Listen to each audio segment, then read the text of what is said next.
안녕하세요. 우리의 전통 문화와 예절을 알아보는 천국의 니캉네캉입니다. 우리가 살아가면서 모든 게 순리대로, 순서대로 되지는 않죠. 그래서 옛 어르신들이 태어나는 순서는 있지만 죽는 순서는 없다는 말을 많이 하시잖아요. 그래서 오늘은 참으로 있어서는 안 되겠지만 만약에 자식이 먼저 죽는 경우나 동생이 먼저 죽는 경우 과연 장례식이나 제사 때 절을 해야 할지 말아야 할지에 대해서 한번 알아보고자 합니다. 아직까지 저희 채널의 구독자가 아니시라면 지금 바로 구독 버튼을 꾹 눌러주시고요. 좋아요와 알림 설정도 부탁드립니다. 여러분, 요즘은 100세 인생이라고 하죠. 그래서 사고나 특별한 문제가 없으면 대부분 오래 살게 되는데요. 그러나 한 번씩 뉴스를 보면 교통사고나 살인사건 등으로 인해 젊은 나이에 심지어 어린애가 사망을 하여 부모가 영안실에 보이는 경우가 많이 있죠. 이럴 때는 정말 정신이 없죠. 그래서 예법이고 뭐고 지켜지지는 않고 그냥 슬프니까 자기보다 위아래를 따지지 않고 지키고 있을 겁니다. 그런데 상가에서 사람이 죽으면 살아생전과 달리 아랫사람에게도 절을 하는 경우를 우리는 흔히 목격을 하죠. 또 큰 사건이 터지면 TV 화면에서도 그처럼 절하는 장면이 방영되다 보니 먼저 가신 고인에 대한 애도의 뜻으로 오해할 만합니다. 얼마나 세월이 지났을까요? 어느 저명 인사가 사옥에서 투신 자살을 한 일이 있었죠. TV 화면에 그 형이 동생의 영전에 절하는 장면이 방영되었잖아요. 또 언젠가 대구에서 행방불명되었던 소년의 유해가 15년 만에 발견된 일이 있었고 그 부모들이 아들의 유해에 절을 하며 오열하는 모습이 방영되었죠. 이걸 보고 그분들의 심정은 이해하겠지만 혹자는 예법상 잘못되었다고 하는데 왜 그럴까요? 우선 여기에 대한 반론의 기회가 없는 한 시청자는 당연한 것으로 믿게 될 것이죠. 이처럼 TV의 힘은 대단하나 아랫사람이 죽었다고 해서 갑자기 우더른으로 만들지는 못하잖아요. 아랫사람은 죽었어도 아랫사람입니다. 그런데 죽었다고 동생에게 아니면 아들에게 절을 할 수 있을까요? 절은 우더른에 대한 공경의 뜻이지 슬픔의 표현은 아니잖아요. 따라서 죽은 사람에게 절하는 것은 친구가 죽었을 때까지라고 합니다. 친구가 살아서도 서로 절하는 사이이기 때문이고요. 절은 생사의 경우가 같고요. 아랫사람이 죽으면 예로부터 고기불배라 하여 슬퍼만 하고 절은 하지 않았다고 합니다. 상주의 경우도 같았고 할 수 있죠.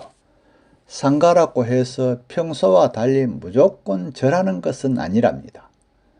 상주가 친구가 아니면 서로 절하고 아랫사람이면 절을 받고 위로의 말을 건네고요. 상주가 우더르면 당연히 절을 드려야 할 것이랍니다. 예란 이처럼 자연스러운 것이라는 주장이죠. 그러나 실제로는 상주가 아랫사람이라고 해서 절을 받을 수만은 없고 서로 맞절을 하는 경우가 대부분이잖아요.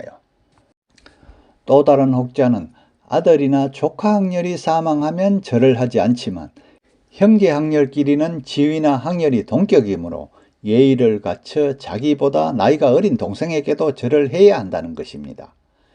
이는 형이 동생에게 경의를 표하고 그들 사이의 형제와 예의를 나타내기 위함이고요. 형이 참석하여 절을 하면 동생과 형 사이의 관계를 존중하고 가족 간의 결속력을 강화하는 좋은 기회가 된다고도 합니다. 형이 경건한 자세로 절을 하고 동생이지만 감사와 존경의 마음을 표현하는 모습은 다른 살아있는 가족에게도 긍정적인 영향을 줄 수 있죠. 또 이를 통해 가족 간의 사랑과 예의를 함께 나눌 수도 있답니다. 무엇이 맞는지는 시청자 여러분이 판단하시고요. 먼저 고인이 미성년자일 경우 우리 예법에 나오는 대로 한번 알아볼까요? 고인이 미성년자일 경우나 결혼을 하지 않았다면 아버지가 제주가 되나 절은 하지 않는다고 합니다. 만약 아버지가 돌아가셨다면 형제 자매 중에 제일 연장자가 되어야겠죠. 만약에 지자가 혼인을 하고 후자 없이 죽으면 이프 동안 거의 처가 제사를 지내고요. 후자가 있으면 아무리 어려 강보에 쌓여있다 하더라도 상주가 되어 상을 치르고 그 제사의 주인이 되어 초원을 한답니다. 다만 너무 어려서 그 예를 감당하지 못하면 근친자가 그를 대신하여 서팽하여 그 상의 주인이 되고 제사를 지내게 됩니다.